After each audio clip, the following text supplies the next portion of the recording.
নমস্কার বন্ধুরা, আজকে আমি নীলিমা কুকিং শো থেকে আজকে আমি বানাতে চলেছি ভেন্ডি দিয়ে যে মাছের ঝোল বানাবো। এই ভেন্ডিটা ধুয়ে রেডি করে নিয়ে এসেছি। এই যে আলু ভেন্ডি দিয়ে মাছের ঝোল, আর এই যে মাছ নিয়ে এসেছি রুই মাছ দিয়ে আমি ঝোল বানাবো। কি করে বানাচ্ছি আপনারা দেখতে থাকুন।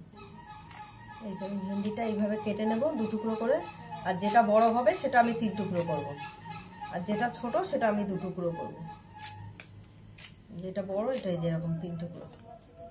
কড়াই বসিয়ে দিয়েছি, কড়াই গরমও হয়ে গেছে, তেল দিয়ে দেওয়া হচ্ছে। এবার মাছটা ভাজা বসিয়ে দেবো আস্তে আস্তে। আমার মাছ ভাজা হয়ে গেছে, এবার আমি ভেন্ডিটা আগে ভেজে নেব, ভেজে তুলে রাখবো। তুলে রেখে তারপর আমি আলু দিয়ে কষে কী করে বসাচ্ছি আপনারা দেখবেন।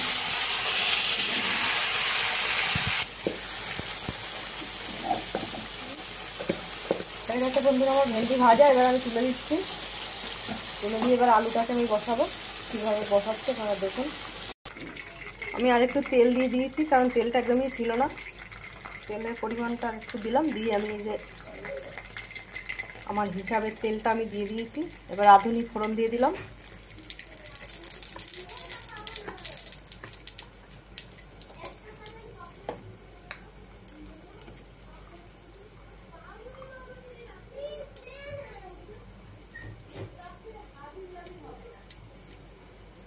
এই যে আমি পরিমাণ মতন পেঁয়াজ কুচি দিয়ে দিলাম।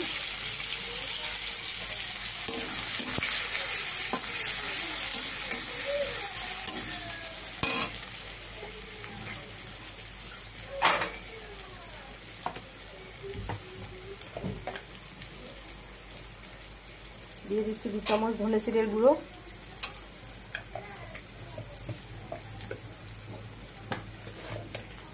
দিয়ে দেবো এবার পরিমাণ মতন একটু নুন ঝোলের।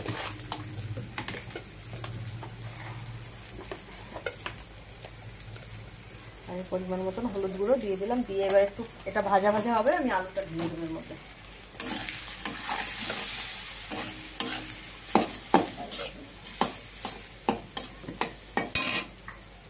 আমি আলুটা ঢেলে দিচ্ছি, আলুটা দিয়ে কষা হবে।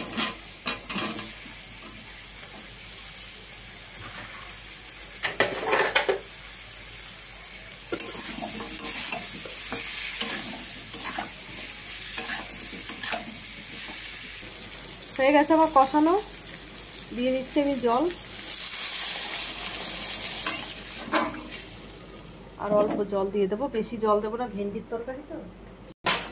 এবার আমি দিয়ে দিচ্ছি ঢাকা, ফুটে উঠলে তারপর আমি ঝোল, এই ভেন্ডি আর মাছ আর কাঁচা লঙ্কা দিয়ে দেবো। এবার কাঁচা লঙ্কাটা দিয়ে দিলাম প্রথমে, তারপর আমি ভেন্ডিগুলো দিয়ে দিচ্ছি সব।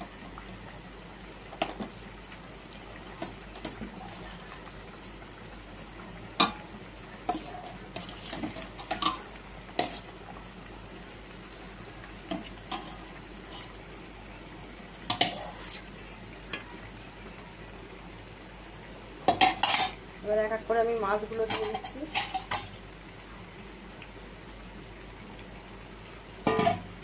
সব মাছটাই দিয়ে দিয়েছি। এবার আমি ঢাকা দিয়ে দেবো, একটু আস্তে করে দেবো গ্যাসটা।